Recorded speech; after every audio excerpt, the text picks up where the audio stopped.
With respect to the physical environment, just a quick look at can you all read that? You can see that the living room, dining room, resident kitchen are all open and easy to see one way and the other.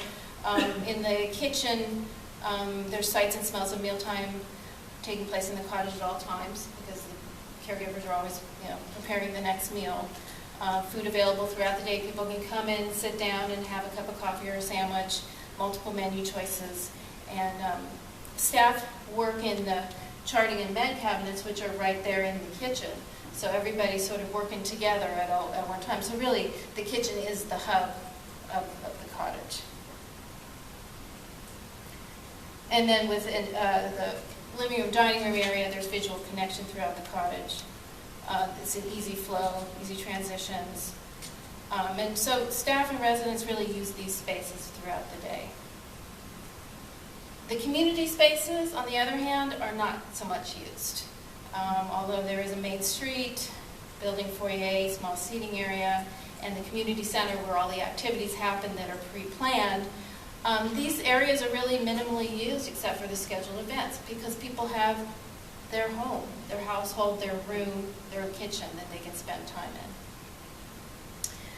So for the care staff, they realize that downstairs is another world, and some of the residents are a little bit tentative about leaving the household to go down to the activities.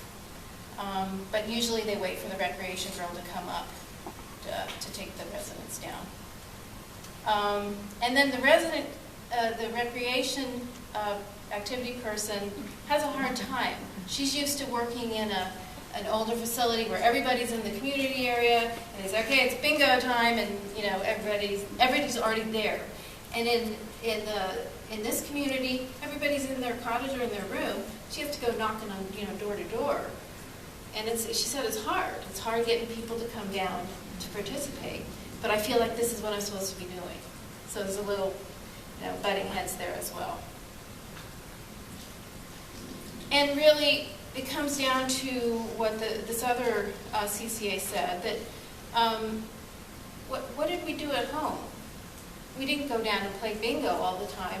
We did what we wanted to do when we wanted to do it. So, when family members come in and say, well, Mom's not doing anything here, this girl said, well, what did she do at home? She was reading in her room, or she was knitting, or she was in the kitchen. So the normalcy of the setting, that's what we're looking for. And then with respect to the memory care cottage, I enjoyed these quotes that, a lot of the time, the people from memory care, they did have a locked door, but they were able to participate in the community activities, but a lot of time they'd come back and they'd forgotten that they had really been involved. But one of the CCAs just said, I think it's good for the soul, even if they don't remember, it's good for that time, for that moment. Another impact of the physical environment is the decentralization of the nursing area. There isn't a nurse's station because each of the cottages has its own little nurse's cabinet area where they do their charting. So the activity director really pointed out that it's the best and the worst thing because the management are not there to micromanage you, but communication has really become an issue. And because I got there about a year and a half after they had opened, they really didn't have things that completely together, especially their computer system. So they knew that once their computer system was in place, they'd be able to communicate a lot easier. Because the RN, she was floating between 4 cottages. So she wasn't top of the mind awareness of everything that was going on. But I think that the theme that struck me the most was the sense of empowerment for the care staff. Because they were in the cottages all the time, those were their residents, those were their friends, and they really became attached and had a sense of place in those cottages. And, it feels like home. When you're cooking scrambled eggs and bacon in the morning, that they felt like it was as much their home as when they went home to their families. And, why are they care staff? Because they care. And I think that the small house setting allows them to really do what they love. So just briefly, discussion, leadership is very important. The management was absolutely amazing at Stonebridge, and they were all on the same page. That's why it worked out so well.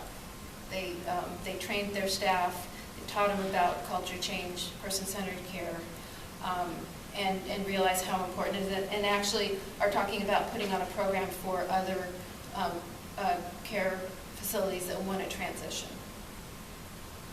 Another thing is the focus on the goals and how easy it is to slip in and out of the resident-directed sort of philosophy, but they have to remember their goals, their overreaching goals, to make sure that the residents are happy.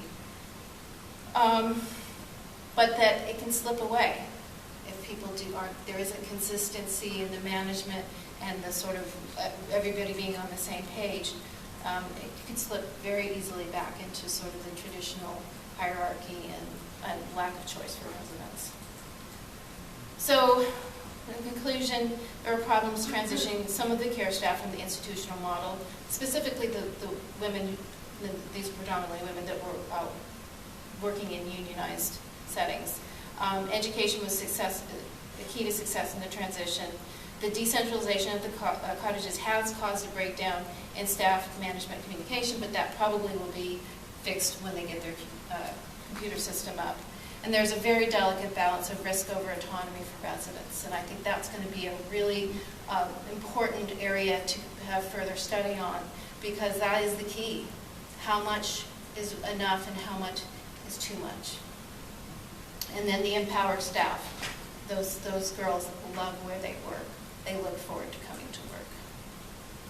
And the semantics of really the little things, the staffing, the communication, we work through because they have them in place. They have 11 of these communities in place. So it's not going to be conjecture or unknown of what's right and wrong. It can be continued to be studied. And this has implications for us as we can, they're going to be doing a very large government study, very overreaching in the entire province. So there's going to be a lot of data coming back